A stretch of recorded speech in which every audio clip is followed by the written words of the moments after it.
తులారాశి వారికి జూలై నెలలో ఉండేటువంటి గ్రహస్థితి గమనిస్తే షష్ఠ స్థానమందు శని వక్రించి సంచారం చేస్తూ ఉన్నారు. పంచమంలో రాహు ఉన్నారు. అలాగే నవమ స్థానంలోకి శుక్రుడు వెళ్ళిపోతారు. అక్కడికి 3 గ్రహాలు అనుకూలత తగ్గిపోతుంది. అలాగే దశమంలో బుధుడు ప్రతికూలం. 12వ స్థానానికి కుజుడు వస్తున్నారు. కుజుడు వ్యయస్థాన స్థిత గ్రహంగా తులారాశి వారికి ప్రతికూలం. అంటే 5 గ్రహాలు ప్రతికూలంగా ఉన్నాయి. గురుబలం ఉంది. 14వ తారీఖు వరకు కుజబలం ఉంది.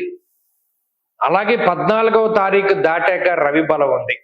మిగతా 3-4 గ్రహాలు కూడా యోగిస్తూ ఉన్నాయి. అయితే ప్రధానంగా యోగించేటువంటి గ్రహాలు అంటే మనం ఆధారపడవలసింది మాత్రం గురువు, రవి. ఈ 2 గ్రహాలపైనే ఆధారపడి ఈ మాసంలో తులారాశి వారు ముందుకు వెళ్ళాలి. మరి గత మాసంతో పోల్చుకుంటే బలం అనేటువంటిది తగ్గుతుంది. ఎందుకంటే ప్రధానంగా మరి గత మాసంలో లాభస్థాన స్థిత కుజుడు. ఇప్పుడు కూడా 14వ తారీఖు వరకు కుజబలం ఉన్నది. 14 వరకు ఇబ్బంది ఏం లేదు. 14 దాటాక ఉండేటువంటి గ్రహస్థితి గురించి మనం చెప్పుకుంటున్నాం.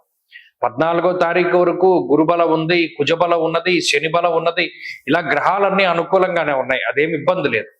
14 దాటాక మాత్రం కొంత బలాబలాలు తగ్గుతూ ఉన్నప్పుడు అన్ని విషయాలపైన ఆరోగ్యపరంగా, కుటుంబ పరంగా, ఉద్యోగ పరంగా, వ్యాపార పరంగా, లేదా ఏదైనా చదువు పరంగా ఉండేటువంటి అన్ని విషయాల యందు కూడా కొంత జాగ్రత్తగా ప్రవర్తన చేయాలి.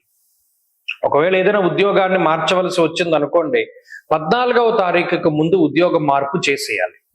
ముఖ్యమైన వ్యక్తులను కలవాలి, లేదా ముఖ్యమైన నిర్ణయాలు తీసుకోవాలి, లేదు మరి ఇతరత్ర శుభ కార్యక్రమాల గురించి చర్చించాలి, శుభ కార్యక్రమాల గురించి ఆలోచించాలి. ఇలా ఏది తీసుకున్నా కూడా 14వ తారీఖుకు మునుపే వాటన్నిటినీ పూర్తి చేసేసుకుంటే కొంత దైవ బలం, ప్రత్యేకించి గ్రహాల యొక్క బలం అనేటువంటిది ఉంటుంది.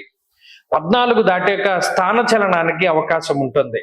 అనగా ఏదైనా ఉద్యోగపరంగా మార్పు, వ్యాపారపరమైనటువంటి మార్పు, గృహ మార్పు దగ్గర నుండి ఏదైనా మార్పు జరగవచ్చును. అలాగే కొంత ఖర్చు అధికంగా కనబడుతూ ఉన్నది. వ్యయ ప్రయాసలకి లోనై ప్రయాణాలు చేసేటువంటి పరిస్థితులు కనబడుతూ ఉన్నాయి. అలాగే కొంత ఇందాక చెప్పుకున్నట్టు ఖర్చు కనబడుతూ ఉన్నది. ఈ విషయాలు మినహాయించి మిగతా పరిస్థితులన్నీ కూడా కొంత బాగానే ఉంటాయి.